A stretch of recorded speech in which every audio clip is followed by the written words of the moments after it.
আমাদের সমাজের মধ্যে অনেক মানুষ টাকা পয়সার লেনাদেনা করে, হাওলাত নেই।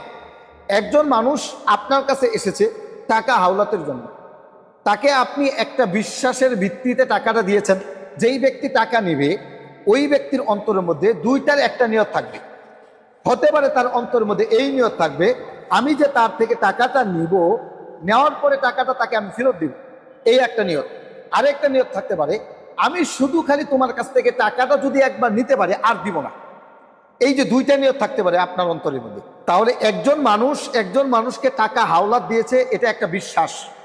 এখন যেই ব্যক্তি টাকাটা তার কাছ থেকে ধার নিয়েছে, ওই ব্যক্তি যদি বিশ্বাস ভঙ্গ করে, তাহলে ওই ব্যক্তি আমানতের খেয়ানত করলো, বিশ্বাস ভঙ্গ করলো, আমানতের খেয়ানত করলো। আমাদের সমাজের মধ্যে এমন রুগী আছে, একবার টাকা নেওয়ার পরে আর টাকা ফেরত দিতে চাই না, এমন রুগী আমাদের সমাজে আছে না নাই? এই যে বিশ্বাস ভঙ্গ করে এরা, আমানতের খেয়ানত করে এরা।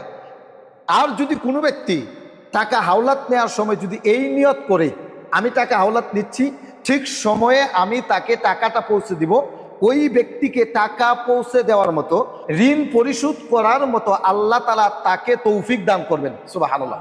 এ সম্পর্কে সহিহ বুখারীর একটা হাদিস শুনেন।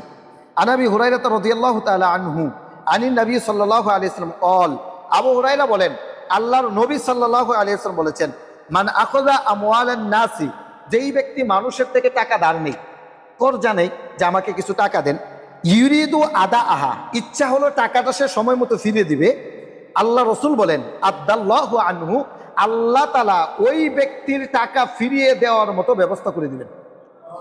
আপনার রিজিকের মধ্যে বরকত দিবেন, কামাই রুজির মধ্যে বরকত দিবেন। যেইভাবে আপনি তার ঋণটা পরিশোধ করতে পারেন, এই রকম একটা ব্যবস্থা আল্লাহর পক্ষ থেকে করা হবে।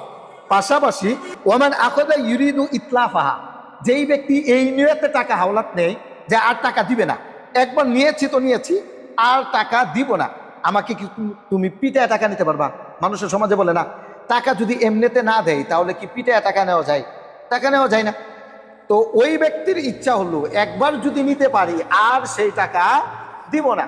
রাসূল বলেছেন, এই নিয়তে যেই ব্যক্তি টাকা নেবে, আতলাফাহুল্লাহু, আল্লাহ তাআলা ওই ব্যক্তিকে ধ্বংস করে দিবেন, কোনোদিন ওই ব্যক্তি আর টাকা দিতে পারবে না। অর্থাৎ তার অভাব অনটন এমন ভাবে লেগে থাকবে, টাকা দেওয়ার মতো তার আর ব্যবস্থা থাকবে না, এমন একটা অবস্থা। তাহলে টাকা যখন আমরা হাওলাত নিব, সঠিকভাবে নিয়ত করব।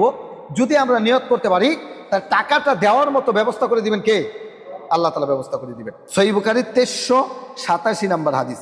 এরপরে সহিহ বুখারীর আরেকটা হাদিস, 2287 নম্বর হাদিস। দেখবেন আমাদের সমাজের মধ্যে অভাব অনটনের কারণে হয়তো কিছু মানুষ টাকা দিতে দেরি করে, দোকান বাকি নিয়েছে, অভাব অনটন, এই জন্য বাজারে উঠে না, টাকা দেয় না, এটা অভাব অনটনের কারণে। কিন্তু কিছু মানুষ আছে ছেঁচড়া, টাকা আছে, ধনী মানুষ, টাকা দিতে চায় না, এমন মানুষ আছে না নাই? আছে। এই যে ধনী ব্যক্তির ঋণ পরিশোধে গড়িমসি করা, এটা জুলুম, এটা পাপের কাজ। সহিহ বুখারী 2287 নম্বর হাদিস। আন আবি হুরায়রা রাদিয়াল্লাহু তাআলা আনহু আন্না রাসূলুল্লাহ সাল্লাল্লাহু আলাইহি ওয়াসাল্লাম ক্বাল, আবু হুরায়রা বলেন, আল্লাহ নবী সাল্লাল্লাহু আলাইহি ওয়াসাল্লাম বলেছেন, মাতলুল গনিয়্যি যুলমুন, ধনী ব্যক্তির ঋণ পরিশোধ করতে গড়িমসি করা, এটা পাপের কাজ, এটা জুলুম। দেখবেন লক্ষ লক্ষ টাকা মাসে কামাই করে, কিন্তু আপনার 20,000 টাকা সে দিতে পারে না, কারণ পিছলা। আমাদের সমাজের মানুষ একে কি বলে? পিছলা, লেনা দেনা ভালো না। অথচ যারা মুমিন, তাদের লেনা দেনা ভালো হবে, মানুষের সাথে লেনা দেনাটা হবে স্বচ্ছ।